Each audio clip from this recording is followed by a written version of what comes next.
Okay. Um, well, since it's Thanksgiving, whatever. All right. So I was asked a question about gangstalking, and so this is and it kind of got me thinking about this shit. Uh, so this is the national about okay. This is about the criminalization of homelessness. This is a report by the National Law Center on Homelessness and Poverty. And so it's take it for what it's worth. I mean, so I was homeless for like 10 years, living on the street. Very similar to what you see in these pictures, like this kind of homeless, where it was not pretty, okay, that kind of thing for like 10 years. So, and then I also did street outreach for the homeless service provider field. I've had a few different jobs, and I did that for like 10 years also. So I've got experience that, I've just got experience. So whatever. So based off of my experience, okay, and then reviewing this report, okay? This is, what year did this come out? I don't know. But anyways, but see how this relates to gang stalking too, because this is where it gets funny when I talk about how I kind of laugh, because, I mean, it's tragic comedy here is why I'm laughing.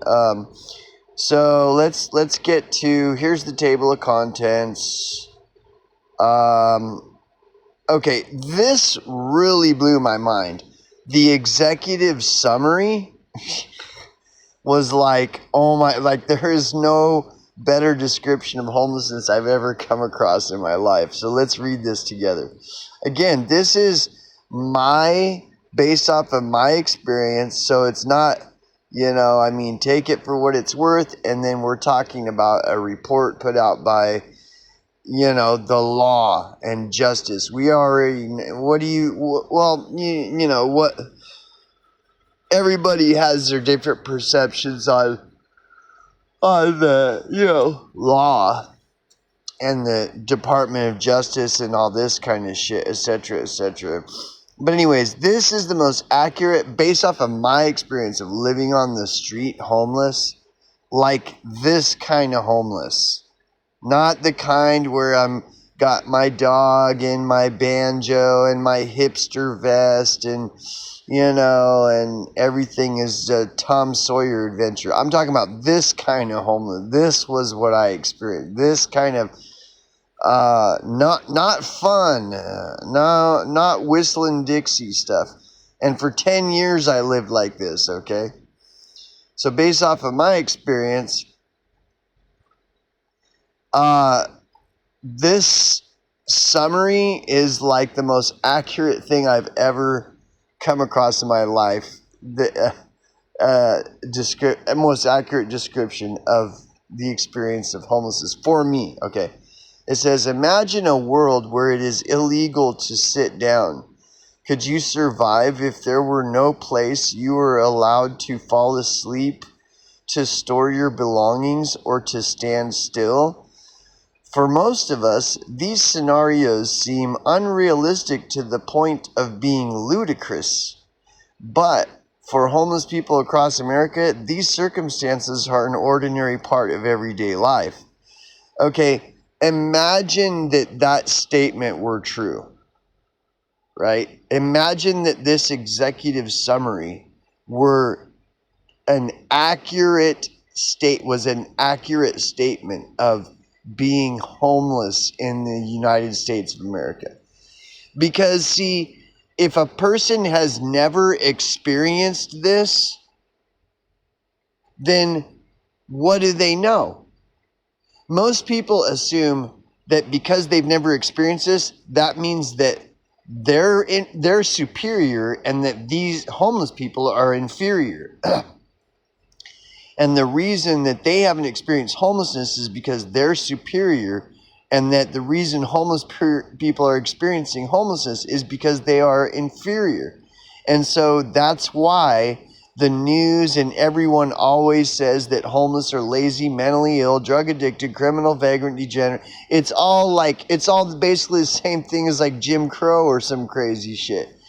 You know, homeless is the new word for nigger. Okay, you get it? Okay, so again, imagine a world where it is illegal to sit down.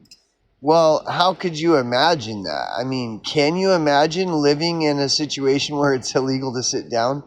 Because it's true. For homeless people across America, this circumstance is an ordinary part of everyday life. It is illegal to sit down, bro. Would you be able to survive if you had no place you were allowed to fall asleep, to store your belongings, or to stand still? I mean, and then it's true. Like, for most of us, these scenarios seem unrealistic to the point of being ludicrous. But for homeless people across America, these circumstances are an ordinary part of everyday life.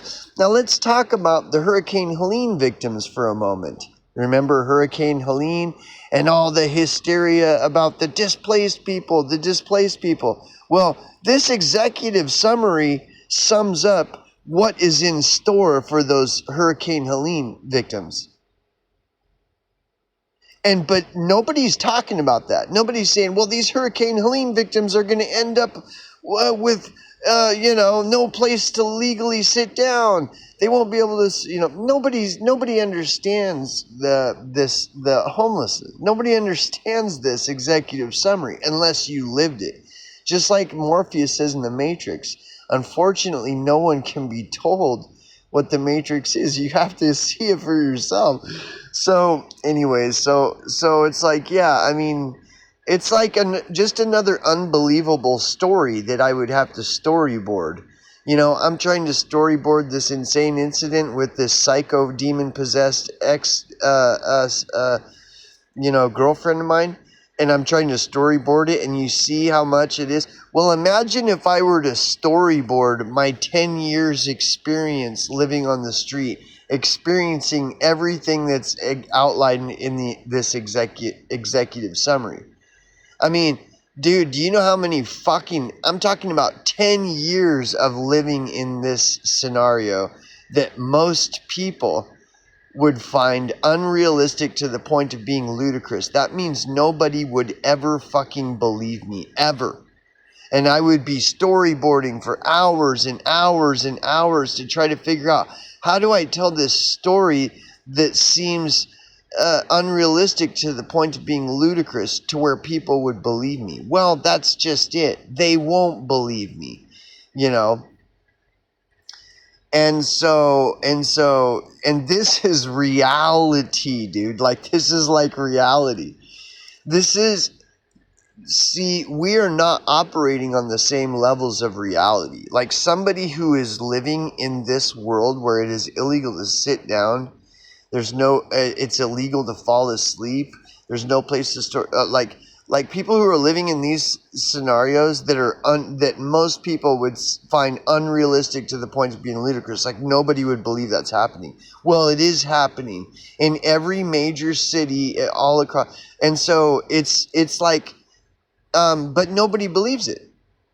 And then people see him, and they just rationalize it away. Well, that's just some inferior, lazy, mentally ill, drug addicted, vagrant, criminal person that deserves to be.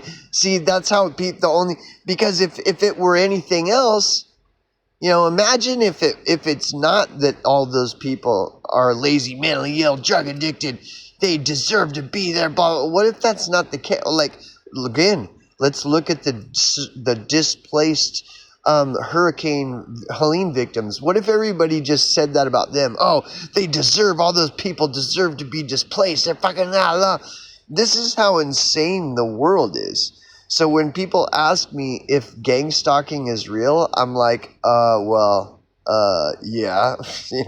If you want my prideful opinion, based off of my experience, I would say Yeah, it sure is. I mean, and so here we can go through. This is evidence supporting the statement that gang stalking is real. Okay, down below here, homelessness is caused by severe shortage of affordable housing. These are like some so-called facts. Okay, I'm just gonna go find the ones that are going to be more. Well, let's just read over these. Over 13% of the nation's supply of low-income housing has been permanently lost since 2001, resulting federal funding. Blah blah blah. Reagan cut tons of federal subsidized housing. That's why it says since 1970s. The shortage of affordable housing is particularly difficult for extremely low-income in the wake of foreclosures, and this was in 2001. I mean, it's gotten way worse since then, so you know what I mean? It's like, come on.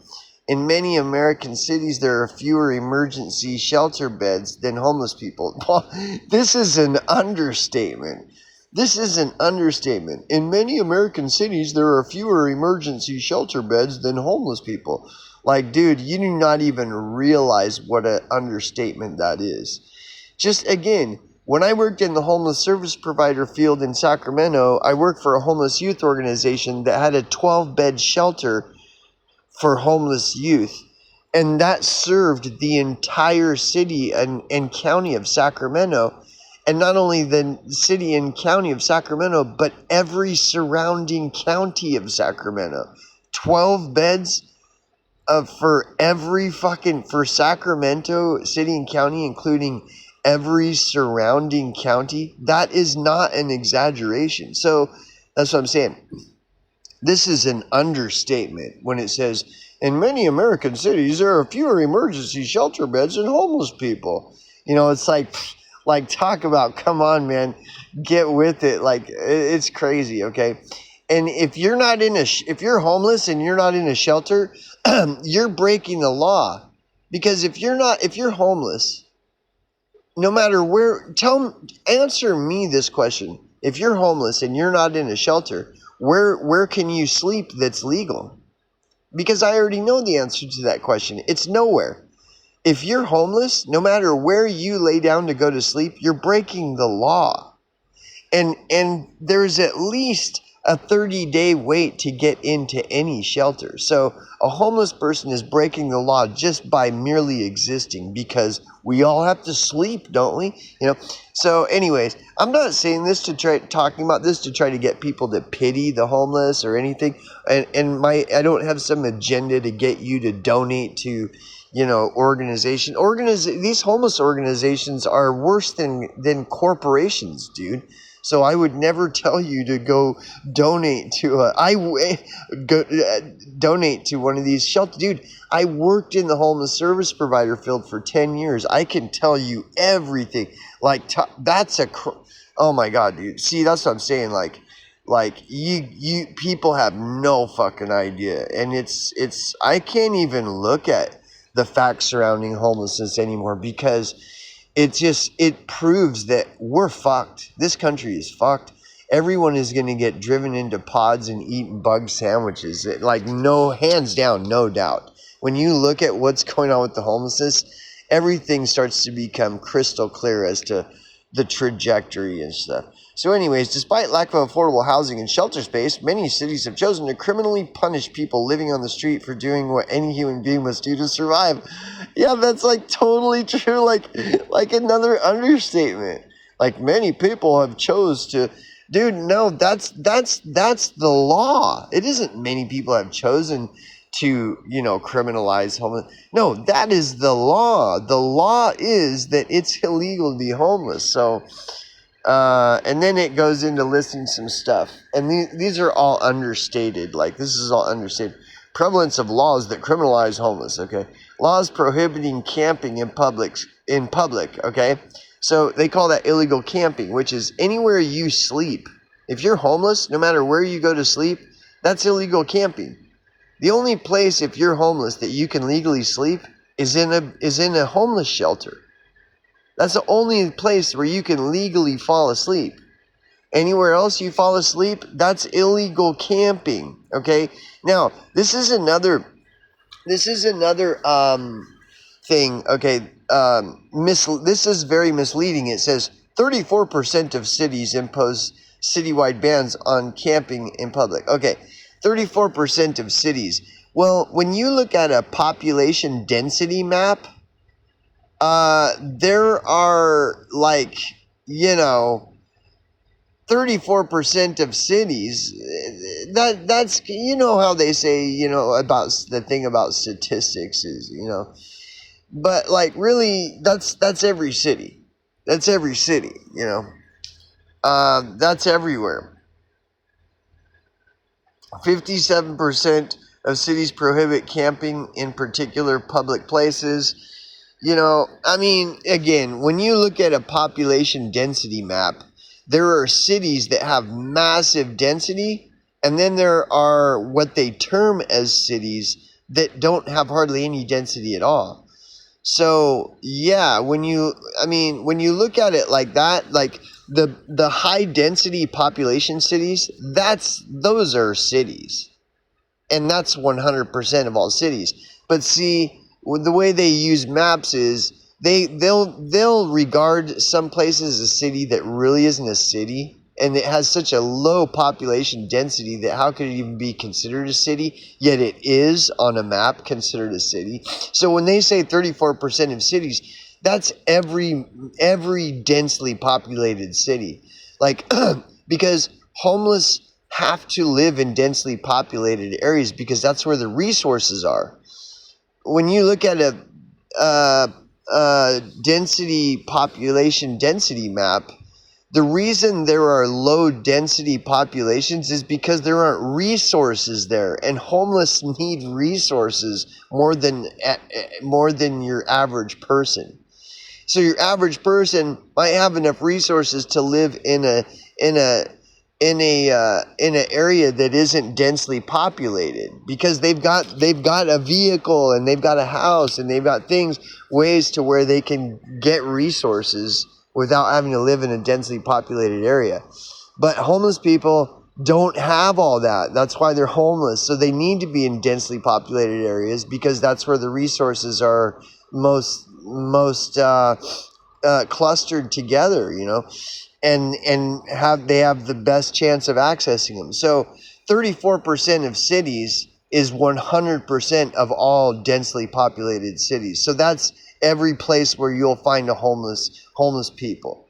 Okay, 57% of cities. Again, that's the same thing when you look at it by a population density map.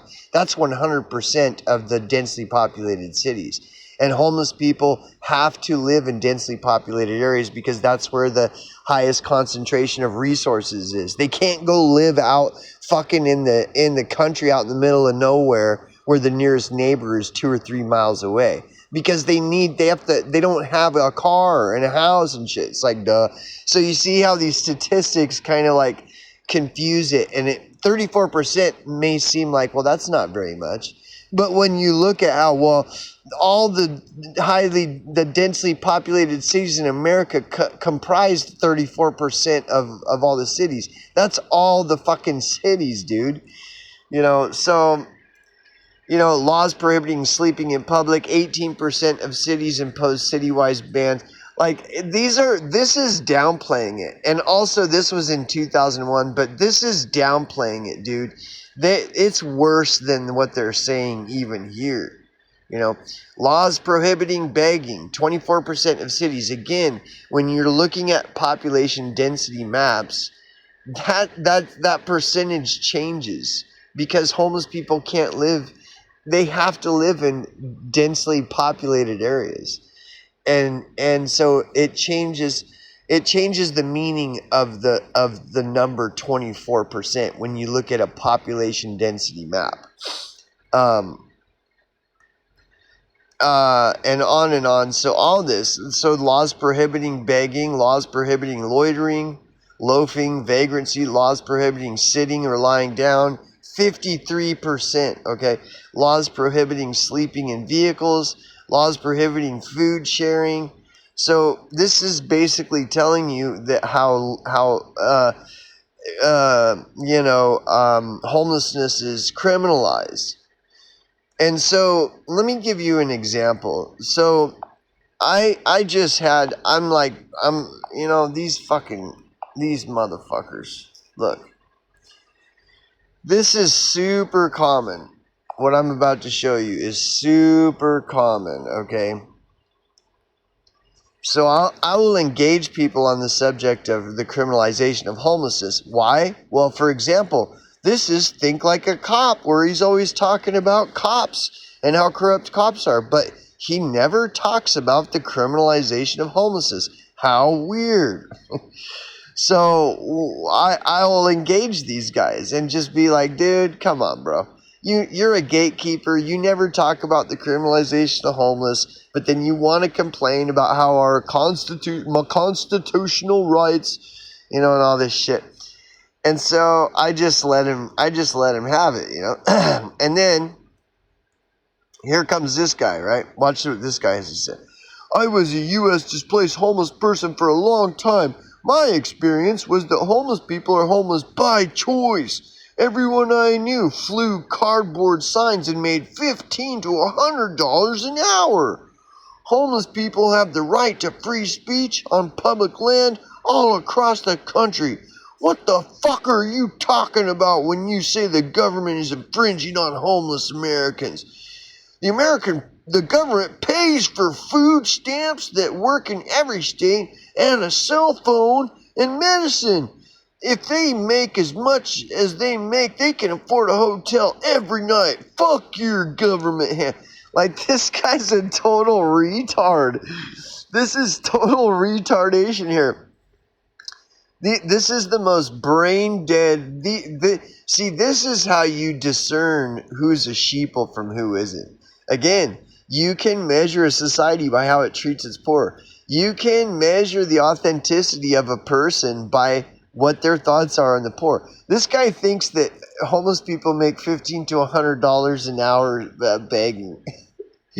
He thinks homeless people have the right to free speech. Well, where do you see a lot of homeless people in the public square, like on BitChute? Do you see a lot of channels? Like, no, you don't see anybody.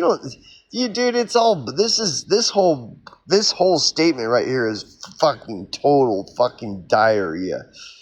They're public land. What the fuck are you talking? Like, the government pays for food stamps. Okay, dude, you don't get it, man. These people don't get.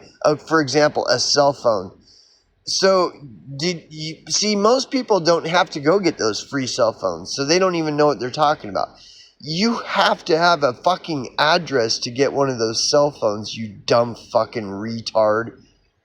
And the food stamp thing is a whole other thing. Like, see, this explaining all this shit, how this is wrong, it takes more than just a blanket statement. So I just said, you're a lying piece of fucking dog shit. Fuck you, you stupid cunt. And but anyways, like, these people, they're ridiculous.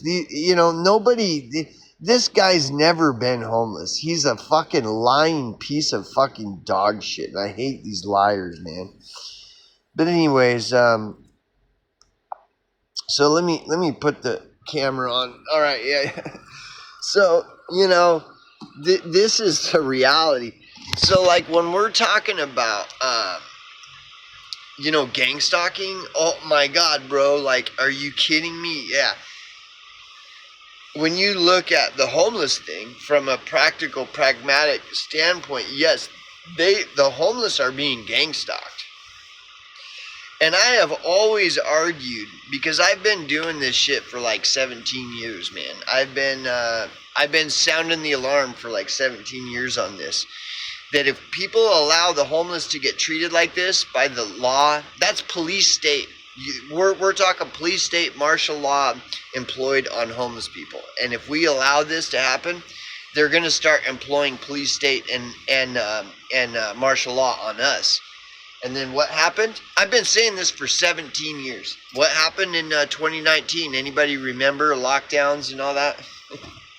And so I just laugh because I've been sounding the alarm trying to warn people. Nobody listens to me, and that's fine. You know why? That's fine, because when people, they don't listen to me, and then this shit happens, right? And then they're all butthurt and crying about their, civil rights, and they're upset that they're getting locked down, and they're, they all of a sudden they're all upset. Well, I've been sounding the alarm on this for 17 years, telling people if you allow the unconstitutional policing of homeless like this, they're going to start unconstitutionally policing all you dumb motherfuckers. And so you better wake your fucking ass up and get hip to this criminalization of homeless shit and start figuring something out, because if you allow them to treat the homeless, criminalize the homeless the way they do, unconstitutionally, they're going to start coming for all you dumb motherfuckers. Well, again, what happened in 2019 again? 2019? What happened? Lockdowns, mask mandates. And it ain't over yet. You guys think it's over now? You guys think that the whole COVIDiodrome is all over and done now, right? It's all done. No. And then you look at Klaus Schwab and the pods and the bugs. I mean, that's all part of this whole lockdowns and mask mandates and jibby jimmy jib jab jabs. It's all interconnected. Like, that's what this all is, dumb fuckers. So anyways, I'm telling you, I have been sounding the alarm on this since 2008, 2007, 2008. Trying to warn people, you let them fucking government and the police state employ fucking martial law and police state on the homeless and criminalize unconstitutionally police homeless and all this. You allow this to go on and don't say or do nothing, they're going to start coming for you. Just like that poem says. I don't care what your thoughts are on World War II and it's the Jays, and Hitler and all this shit. The point of the matter is that poem is right. That poem that says, first they came for the candlestick makers, and I wasn't a candlestick maker, so I didn't care. Well, then they came for the bread bakers, but I wasn't a bread baker, so I didn't care. This is how dumb people are. They're so fucking retarded. And then they came for the teachers, and I wasn't a teacher, so I didn't care. Well, but then they came for me, and I said, hey guys, but there wasn't anybody around. Dude, I'm just so sick of people's ignorance and stupidity and just like, first I came for them, and I weren't one of them, so, people are just fucking so fucking, but anyways, it's Thanksgiving, so let's give thanks. Let's give thanks. And I'm not saying all this to, I'm not saying all this to try to get you to pity the homeless. I'm saying if you care about your fucking freedom and you care about your rights, then you better look at this shit. If you don't care about your rights, then don't listen to me. But if you do, then you might want to start caring about other people's rights. Because, dude, who was it? That guy, I don't even like that guy. He said, in order to protect our freedoms, we have to defend the freedoms of others. That's how you protect your freedoms, is by defending the freedoms of others. Well, now look at that fucking, that thing I just pulled up on the criminalization of homeless. Matt Christensen, I don't really like that guy. He's okay sometimes. He puts out information, Matt Christensen. But he was right when he said that. In order to protect your freedoms, you need to defend the freedoms of others, you dumb fucking idiots. And if you're going to ignore the homeless, and meanwhile the law and the government is just 24/7 employing fucking mass fucking police state and martial law on them all day, every day, and everybody's just like going like, whatever. I'm not a candlestick maker, so I don't care, Then they come for you, just like in that World War II poem. Then they come for you. And again, I'm telling you, I have been doing this with the with the fervor that I'm speaking right now, I have been sounding the alarm on this, trying to open people's eyes.